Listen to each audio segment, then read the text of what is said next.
Hi everybody. Hello, I'm Ryan. I'm Bethany. And we are Ryan and Bethany Board Game Reviews. And today we will be talking about Heroes and Treasures, and this is put out by Davis & Daughters Games.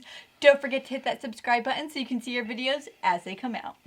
Alright, so this game is an RPG style game. It's a tabletop RPG. There's going to be one person who's the quest master, who's kind of plays the role of running the game, and then there's 2 to 4 players who can be roaming the board.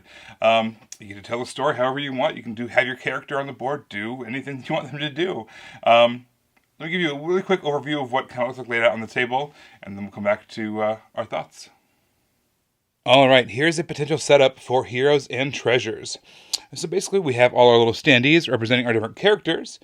You can play with as many characters as you want. There needs to be at least one person who remains, however, the QM, or the Quest Master. If you are familiar with other RPG-style games, it might be the DM or the GM. But basically, one person remains that role, kind of telling the story, leading the characters through the campaign, and everyone else is these playable characters. Alright, so there's 4 different characters in the game. There's a rogue, a fighter, a wizard, and a cleric. They all have different weapons they can use, different abilities they have, and all different kind of personalities, I guess. And again, these are kind of fantasy tropes that have been used in other RPG-style games before, but this is a really kind of a boiled-down version that's really accessible. So what we're going to do is we're going to have our characters go through just one room really quick. So as the GM or the QM, I might say, all right, you entered this cavern with dust all over the walls. And by the way, I'm really terrible at this. But you see a door ahead of you. What do you want to do? And then the characters can kind of, obviously, in this case, don't have a lot of choice. They're going to go through the door. They're going to say, all right, we want to open the door. And inside, at that point, then we might have our characters experience, some enemies. They might find some items along the way. They're going to have some challenges. They're going to lose health. They're going to fight. They're going to gain health back with different potions and things. There's a ton of different tokens in this game. For instance, there are, mana and health potions help you regain your spells. By the way, there's a bunch of spells as well. Clerics can use spells. Also, the wizard can use spells as well. You might find some rocks that you can maybe throw. Some lumber that you can maybe use for a variety of reasons. Chief of which, maybe you want to go over a bottomless pit. Maybe build a bridge out of it. Normally, I probably wouldn't have everything set up like this yet. I might just have the room that they're in, maybe one additional room out there that they can possibly see. And then all these, all the bad guys that come out, I'm not going to put those on the board either until they enter that room, so that way everything that happens is a surprise to them. Most of the scenarios involve some kind of a puzzle they have to solve. For instance, you get to the very end of it and realize the door is locked. You have to go backwards and find a key if you haven't already explored all the other rooms to find a key. Or maybe there's a trap door that you have to open, but you didn't know where the lever was, and you have to go back and find that lever. That kind of a thing. Like I mentioned, this is a very simplified RPG, but it just kind of really gives you that foundation that you need if you want to go further into bigger and deeper RPGs as well, kind of in that fantasy world. But I think it's especially for me as a QM or a GM or a DM or whatever you want to call it. It gave me the tools I needed, to kind of give me the confidence to give these different stories, to kind of lay out the things as they happen. Give let's say someone rolls a dice and they don't end up hitting anybody, to kind of give a little story behind why that happened. Oh, you missed, but the goblin felt their hair, the wind blow past their hair, or, whatever it was.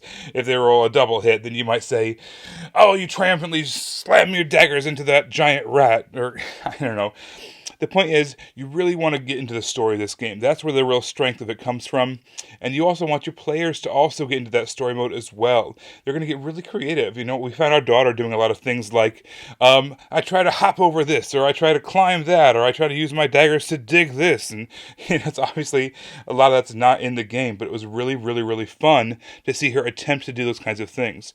So everything you need to do all that is all right here. There's a ton of those different standees, a ton of different tokens in this game, and that's how you play. There's 10 scenarios in the base box. Each one has a different map set up. Again, I wish I could tell you more, but that would be spoilers, and I don't want to give away any spoilers. Like most RPGs, it is more or less cooperative. We're all going to win or lose as a team, so each one help each other out.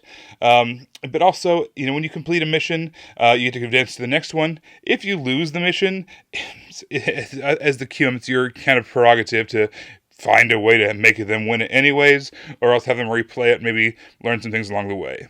So that is just a real quick overview of Heroes and Treasures. All right, so we've been playing this game with our daughter, who is the star of the show when we're playing, but also when we're reviewing any game that has kids in it, she's the perfect person to talk to. Have you seen her? I haven't. She's really been sneaking around.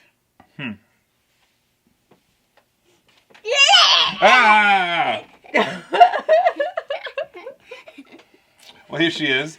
I'm a rogue, and Heroes and Treasures came, and I am a rogue now, as you just saw yourself. So, here's the big deal. So, you have to, in Heroes and Treasures, you fight goblins, you fight rats and giant spiders, and sometimes that can get really big. Like, as big as the spiders, a teeny smidge smaller. So, as you know, Heroes and Treasures is obviously a game of heroes and treasures. And we are the heroes, and we have to find these treasures. And there's all these bad guys, or whatever we don't want to call them, enemies, coming over to us and trying to fight us, and we have to, do a spell on them, or stab them with your dagger, or, do whatever. Or if you have, something else, you can swing it at them. Or maybe you can take their sword. So, generally, did you like the game? Yeah. Perfect. Yeah, this is a game that she's been asking for basically nightly. She actually was talking about how she'd rather be playing it right now than talking about it, rather than reviewing it. Yes. But yeah, so you're a rogue. What are the other characters that you've seen? Wizard and... No, cleric. Mom was a cleric. Yeah. Wizard, clerk. But the fighter's Clerk. not too bad. But it's the rogue. I'm the fighter. So we don't need Yeah, she's anti-fighter because why have a fighter when you have a rogue? That's their mentality. So honestly, we've been having a blast with this. What's your take been on it? I thought that this was really fun to play with my kid. I just really liked how it's an introductory game, right? So it's introductory to give you a system of what an RPG is. And that was helpful for me since I had never really played one either. So it was nice to give me that base level to play it with our daughter. And I just thought it was a great experience to play with kids, especially if you have kids that just have a huge imagination, or frankly they just like to talk a lot.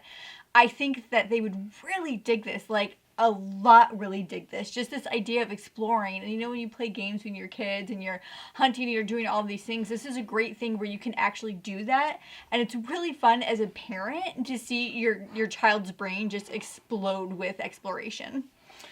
I liked, first of all, a lot of things about this game, but as kind of a rookie RPGer, I had never, done that kind of the GMing or DMing or quest mastering before. So it's the fact that this system gave me everything I needed, all the tools that I needed in order to do that, I thought was fantastic. I think that, gave you all the backgrounds. What information should they know about a room? What information shouldn't they know but find out later about a room?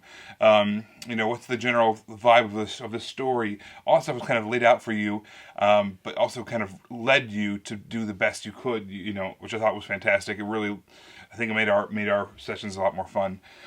Also, I liked, this is, from Davis and Daughters games, so I'm sure it's intentional, but every single character... there's female characters. This game was just flooded with female characters that were strong and powerful and cool.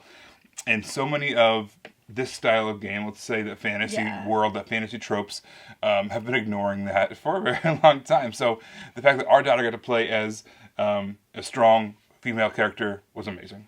Yeah, huge plus. All right, so that was our overall thoughts. But wait, there's more. Sneaky. So, my overall thoughts were being sneaky and, being me. So, if I were really a rogue and I really fought a giant spider, I probably wouldn't just step and I fight it. But that's all I could do because I didn't have any other weapons. So, at the time. So, yeah. And So do you recommend the game? Do you think kids your age would like it? Yeah. So, my favorite part was fighting the goblins, roaming around the room, and I really like how it played. And Excellent. And the art. Yeah. Awesome. Well, thank you so much for watching our review of Heroes and Treasures. Don't forget to subscribe so you can see our videos as they come out. You can also find us on Facebook under Ryan and Bethany Board Game Reviews. You can find us on Instagram under Ryan and Bethany. And lastly, you can find us on Twitter under Ryan and Bethany1. Everybody, thanks for watching. We will see you next time. Bye! Bye.